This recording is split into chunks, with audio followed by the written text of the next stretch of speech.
আসসালামু আলাইকুম রহমতুল্লাহি ওবরকাতুহ। প্রিয় বন্ধুগণ, আপনার বুকটা কি দুশ্চিন্তায় ভারী হয়ে আছে? ঘুমাতে গেলেও চিন্তা, একা থাকলেও চিন্তা, ভবিষ্যৎ নিয়েও ভয়। একটু থামুন, আজকের এই ছোট্ট দোয়াটি আপনার জন্য খুবই গুরুত্বপূর্ণ। রাসূল সাল্লাল্লাহু আলাইহি ওয়াসাল্লাম দুশ্চিন্তা ও দুঃখ থেকে আল্লাহর কাছে আশ্রয় চাইতেন। তাই ভিডিওটি শেষ পর্যন্ত শুনুন, দোয়াটি শিখে আজ থেকেই আমল করার চেষ্টা করুন। হাদিস শরীফের মধ্যে রাসূল সাল্লাল্লাহু আলাইহি ওয়াসাল্লাম বলেছেন, আপনি কি জানেন রাসূল সাল্লাল্লাহু আলাইহি ওয়াসাল্লাম একটি দোয়ার মাধ্যমে দুশ্চিন্তা, দুঃখ, অক্ষমতা, অলসতা, ঋণের বোঝা এবং মানুষের কাছে পরাজিত হওয়ার মতো বিষয় থেকে আল্লাহর কাছে আশ্রয় চাইতেন।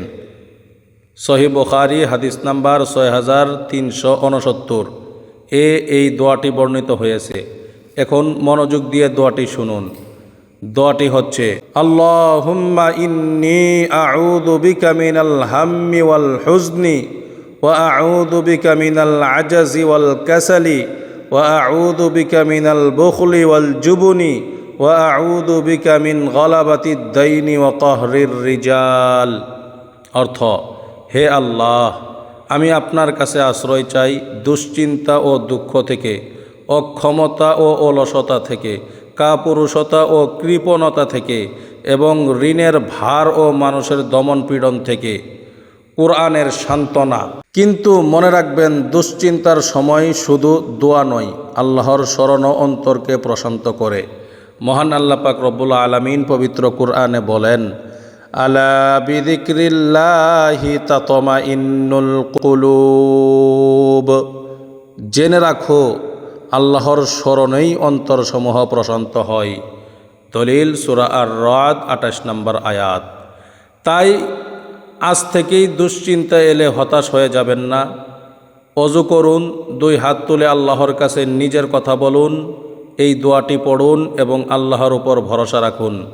মহান আল্লাহ পাক রব্বুল আলামিন পবিত্র কুরআনে আরও বলেন, ওয়ামান ইয়াতাওয়াক্কাল আলাল্লাহি ফাহুয়া হাসবুহ। অর্থ, যে ব্যক্তি আল্লাহর উপর তাওয়াক্কুল করে তিনি তার জন্য যথেষ্ট। সূরা আত-তালাক 3 নম্বর আয়াত। আপনার দুশ্চিন্তা যত বড়ই হোক, আল্লাহর রহমত তার চেয়েও বড়। আল্লাহর রহমত থেকে কখনোই নিরাশ হবেন না। আল্লাহ পাক রব্বুল আলামিন পবিত্র কুরআনে নিরাশ হইতে না করেছেন। কারণ মানুষ যত দুশ্চিন্তা, বিপদগ্রস্তের মধ্যেই থাকুক না কেন, আল্লাহর উপর ভরসা করলে আল্লাহ তার থেকে অবশ্যই মুক্ত করে দিবেন ইনশাআল্লাহ। আজকের এই দোয়াটি সংরক্ষণ করুন এবং প্রতিদিন আমল করার চেষ্টা করুন। ভিডিওটি যদি আপনার উপকারে আসে, একজন দুশ্চিন্তাগ্রস্ত মানুষের কাছে শেয়ার করুন। হয়তো আপনার একটি শেয়ারের মাধ্যমে তার অন্তর আল্লাহর স্মরণে প্রশান্ত হবে। আর এমন কোরআন হাদিস ভিত্তিক আমল পেতে লাইট অফ দোয়াস চ্যানেলটি সাবস্ক্রাইব করে পাশে থাকা বেল আইকনটি ক্লিক করুন।